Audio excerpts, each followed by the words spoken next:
काँग्रेसचा स्वतःचा कुठला तर अजेंडा राहिलेला नाही. काँग्रेसचे तर फॉलोअर राहिलेले नाहीत.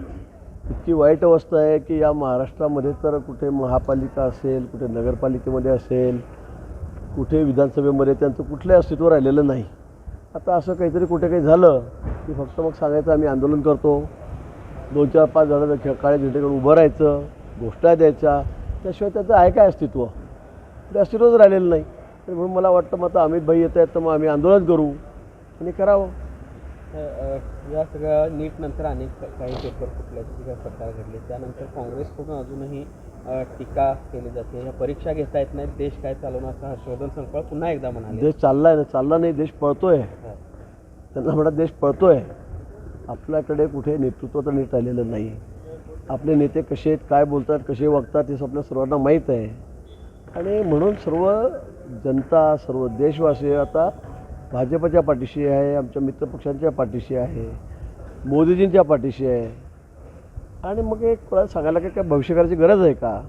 देश चालवता येत नाही. ते लोक बघतायत देशामध्ये 12 वर्षामध्ये मोदीजींनी काय काय केलं आहे म्हणून, कशा पद्धतीने देश बदलतो आहे, जगभरामध्ये कशा पद्धतीने त्या देशाचं नाव जातं आहे. म्हणून तुमच्या सर्टिफिकेटची आम्हाला गरज नाही, काँग्रेसच्या सर्टिफिकेटची अजिबात गरज नाही, विरोधकांच्या सर्टिफिकेटची अजिबात गरज नाही. ते लोक, जनता, मतदार आम्हाला सर्टिफिकेट देतात वारंवार 3-3 वेळा निवडून.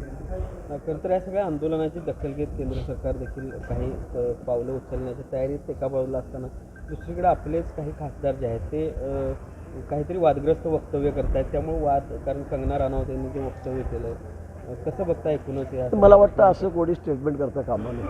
आपण बोलताना थोडा विचार केला पाहिजे, कारण इतके विषय गंभीर आहेत.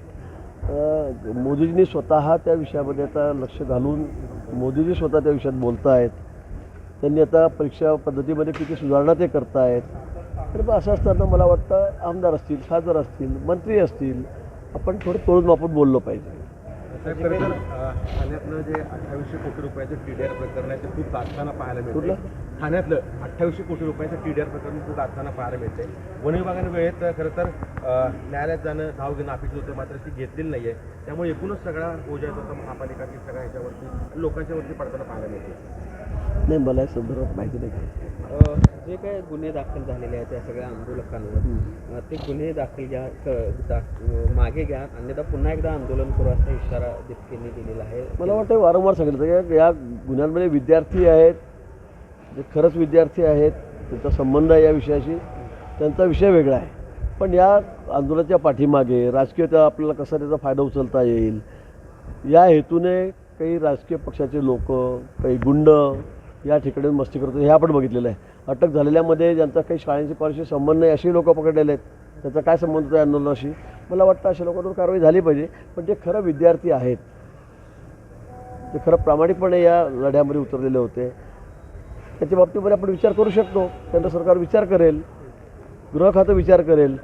पण जे नुसतं दंगामस्तीच करायला आले होते, दगडफेक करायला आले होते, पोलिसांवरच दगडफेक करायला लागलेले आहेत, वाहनं तोडायला लागलेले आहेत, त्यांना काय सोडण्यामध्ये मला वाटतं की सोडण्याची आवश्यकताच नाही.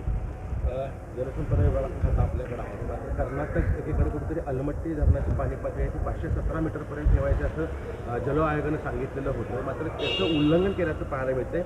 आजची पाणी पातळी 519.32 मीटरपर्यंत त्यांनी वाढवलेली आहे. पाऊस बघतोय आपण, सध्या नद्या पण इशारा पातळीकडे वाटचाल करत आहेत. खूप धोक्याची घंटा आहे. काय सांगाल? समन्वय कर्नाटकची हे खरं आहे. अलमट्टीमुळे आपल्याला मागे मग सांगली असेल, कोल्हापूर असेल, आपल्याला खरं त्याचा मोठा फटका, मोठा फुगवटा त्याचा होता. म्हणजे मी पण 14 ते 19ला सुद्धा मंत्री असताना त्या ठिकाणी जाऊन गेलो होतो.